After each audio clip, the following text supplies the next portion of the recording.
नमस्कार। आप सभी का जेकेएलपी चैनल में स्वागत है। मैं हूं जितेंद्र। जैसा कि आप सभी लोग जानते ही होंगे कि आपकी हाई स्कूल क्लास साइंस की क्लास चल रही थी, जिसमें से मैंने आपको फिजिक्स का टॉपिक कराया था। प्रकाश एवं प्रकाश का परावर्तन तथा अपवर्तन पार्ट 1 करा दिया था।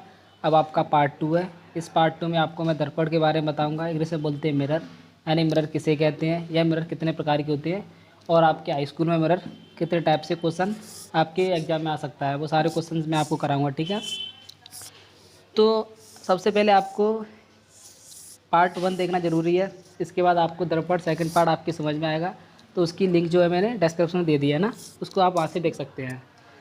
तो सबसे पहले दर्पण या मिरर किसे कहते हैं, कि जैसा कि आप सभी ने देखा होगा कि आपने जब घर में देखा होगा कि जब हम कभी अपना फेस देखते हैं या फिर खिड़कियों में लगे हुए शीशे देखते हैं, जिन्हें हम गाँव में शीशे बोलते हैं या फिर ग्रामीण लैंग्वेज शीशा बोलता है, और उसी के अकॉर्डिंग और भी जैसे आपकी गाड़ियों में शीशे लगे होते हैं, उन सभी को हम दर्पण कहते हैं या मिरर कहते हैं। ठीक है, तो सबसे पहले दर्पण को कैसे डिफाइन करेंगे वो आप देख सकते हैं कि कोई भी चिकना तल जिस पर कलई करके परावर्तक बना दिया जाए।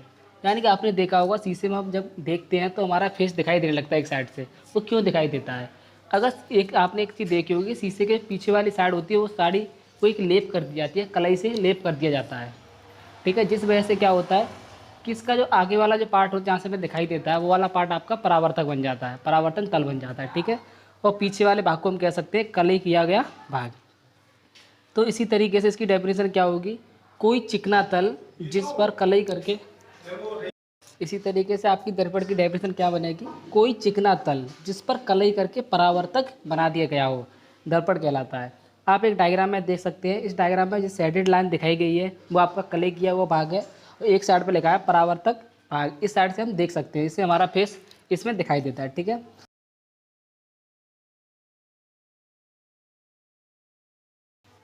अब आगे देखते हैं दर्पण के प्रकार। दर्पण के प्रकार आपके दो तरीके के होते हैं। जितना आपने घर में देखा होगा, एक समतल दर्पण लगा होता है, उसको हम समतल दर्पण बोलते हैं। दूसरा आपका होता है गोली दर्पण, जो आपके गोले से काट करके एक रेडियस के अकॉर्डिंग या एक आर्क के फॉर्म में जो काटा जाता है, उसका जो मिरर बनाया जाता है उसको हम गोली दर्पण कहते हैं। ठीक है, तो सबसे पहले हम पढ़ते हैं समतल दर्पण किसे कहते हैं। एक और कलई की गई कांच की समतल प्लेट समतल दर्पण कहलाती है। जब हम आपकी एक समतल प्लेट लेते हैं और उसमें एक साइड पर जब कलई कर देते हैं तो उसे समतल दर्पण कहते हैं। ठीक है, जैसे आप एग्जाम्पल में देख सकते हैं जिसमें एक साइड में कढ़ाई कर दी गई है। तो इसी तरीके से समतल दर्पण का प्रयोग कहाँ कहाँ होता है, तो घरों में चेहरा देखने के आपने जो शीशा देखा होगा, हम उसे समतल दर्पण कहते हैं। और खिड़कियों में आपने एक शीशे लगे हुए देखे होंगे, जिसमें एक साइड से अगर आपकी पॉलिश की गई हो, उसे समतल दर्पण कहते हैं। ठीक है, इसी तरीके से आपके गोली दर्पण, नेक्स्ट पार्ट होता है आपका गोली दर्पण किसे कहते हैं। गोली दर्पण इसको इंग्लिश में बोलते हैं स्फेरिकल मिरर। ठीक है, तो वे दर्पण जो कांच के खोखले गोले के कटे भाग होते हैं, इसका डिफाइन कैसे करेंगे, वे दर्पण जो कांच के खोखले गोले के कटे भाग होते हैं गोली दर्पण कहलाते हैं। जैसे किसी आपने एक वृत्त टाइप का एक कांच का खोखला गोला देखा होगा, या गोला बोल सकते हैं, वो आपने देखा होगा। जब उसको एक रेडियस के अकॉर्डिंग उसको काटा जाए तो वो आपका गोली दर्पण बन जाता है। इसी तरीके से इसकी डेफिनेशन है, वे दर्पण जो कांच के खोखले गोले के कटे भाग होते हैं गोली दर्पण कहलाते हैं।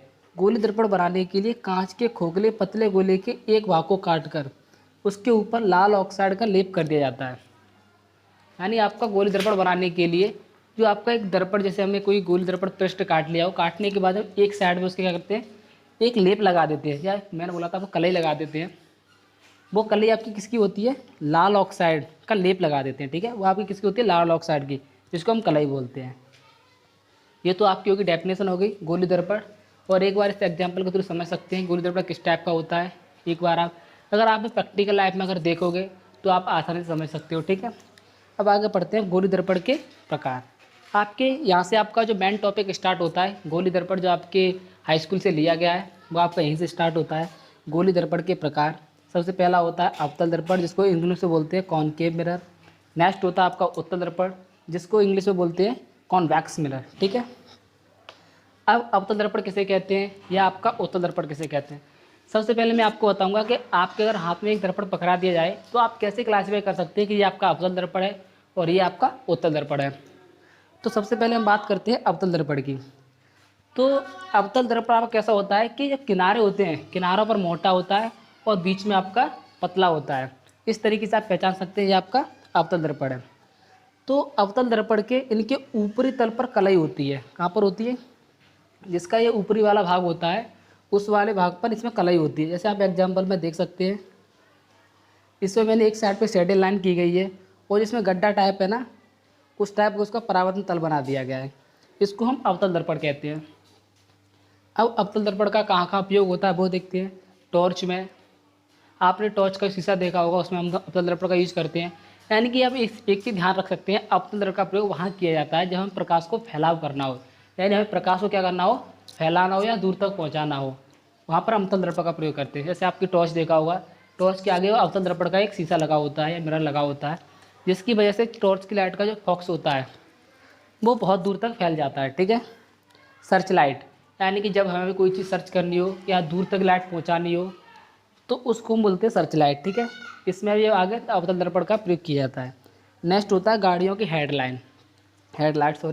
गाड़ियों की हेडलाइट। आपने गाड़ियों में जो बड़ी बड़ी व्हीकल्स होते हैं, 4 व्हीलर, 3 व्हीलर या और 6 व्हीलर से कई टाइप से व्हीलर्स होते हैं, गाड़ियाँ होती हैं, उनमें आगे की हेडलाइट लगी होती हैं, वो भी उसके आगे भी क्या होता है, अवतल दर्पण का मिरर लगा हुआ था। ठीक है। इस तरीके से अब बात करते हैं उत्तल दर्पण किसे कहते हैं। उत्तल दर्पण यानी इंग्लिश में बोलते हैं कॉन्वेक्स मिरर। तो उत्तल दर्पण की मैं आपसे सिंपल फॉर्म में पहचान बता दूं कि आपसे पूछ लिया जाता है कि उत्तल दर्पण किसे कहते हैं, इसकी क्या पहचान होती है। तो आप कह सकते हैं उत्तल दर्पण बीच में मोटा होता है और किनारों पर पतला होता है। ठीक है।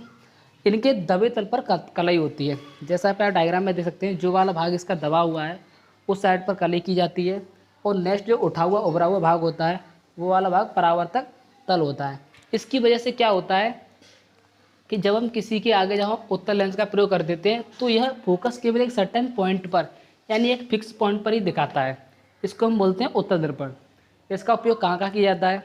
जैसे आपने 4 व्हीलर गाड़ी देखी होंगी या 2 व्हीलर गाड़ी दी होंगी, जिसमें पीछे वाला यानी कि ये गाड़ी का जो शीशा होता है वो पीछे की तरफ देखने का कार्य करता है। वो कौन सा कार्य करता है?